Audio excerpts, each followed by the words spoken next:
You had Chris Martin, sports psychologist, as well. Chris Marshall, sorry. Yeah, he was not in Coldplay. He was in Coldplay. He works a lot with the cricket. Chris Marshall, and he was just up there with the England squad, and there was like a mate who used to chat to him, have a crack, like you do with all the people up there. And Rob McCracken said to me one day, "Oh, I want you to talk to Chris Marshall."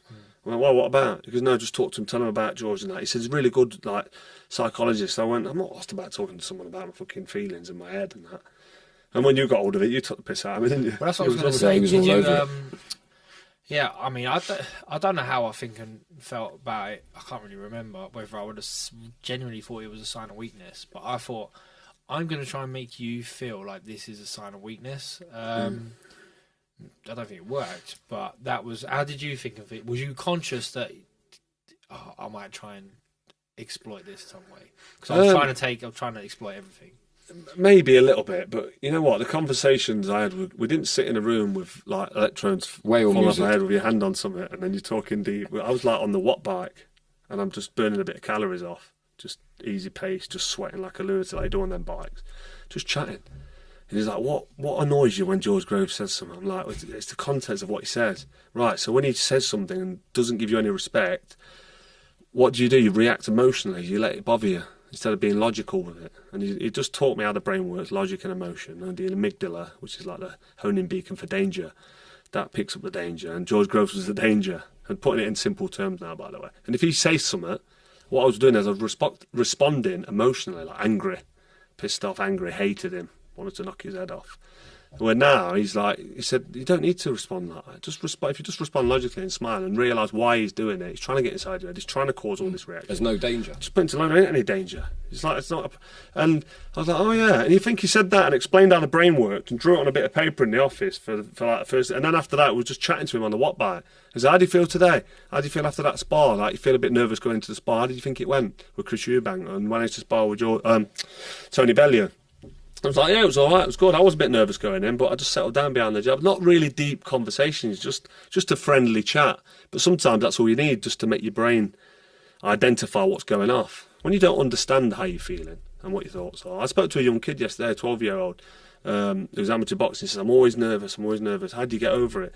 I spoke to a lad as well at the show we did in Scotland last week. And I went, just enjoy yourself as much as you can. If you are really, really nervous, just pretend you're not nervous. Just pretend you're not. And I know you are nervous, but just pretend to everybody that you're not. Hold your chin in there, smile when people look at you, make eye contact, smile.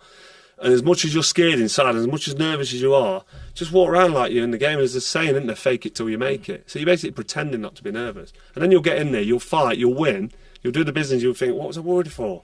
Well, I didn't show anyone I was worried, so actually I'll do that again next time. And just little stages like that.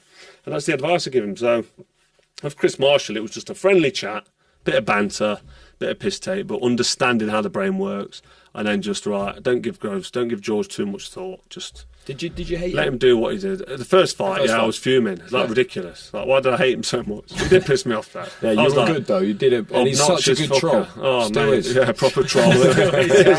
Such a good troll. Done me up like a kipper. Yeah. And in the rematch, I was like, I'm not fucking bothered. I'm training. And that was down to Chris Marshall. Yeah, a lot of it was. A lot of it was, and the fact that I won the first fight, as controversial as it was, and in my head I was ill prepared. I look at my diary and go, fucking hell, I did a lazy bastard. Did like 60 rounds of sparring that first fight. Didn't do half my runs. Didn't do enough. I'm still fit and strong, so I don't want to play down the performance from George. He gave me a great fight in that first fight. Albeit it lost by stoppage. It was a great fight. He performed well. I'm George Groves. He's Deck. And if you haven't heard, the George Groves Boxing Club is going live and tickets are on sale right now. Nice. Our first ever live event, George. Are we going to start off in a nice low-key venue? Absolutely not. No. We are taking on the world famous Shepherd's Bush Empire, and it is Froch Groves free. It is 10 years, Deck, since mine and Froch's fight at Wembley Stadium. So I've gone and got Mr. Froch to come down all the way down to the Shepherd's Bush Empire, and we're going to tussle it out again in podcast form. Nice. You could get the bus there again. should we brainstorm a few other ideas? There's going to be the feature, and it will be the best feature we've ever done. Maybe you and Cole could have a duel. We'll be crowdsourcing. For the most Mike part. Skinner's coming. He's crowd surfing. 50 Cent's going to buy the first 3 rows anyway. I don't think we could promise this. Froch Groves 3, a decade in the making. Tickets are on sale now. Listen to the George Groves Boxing Club podcast for all the details.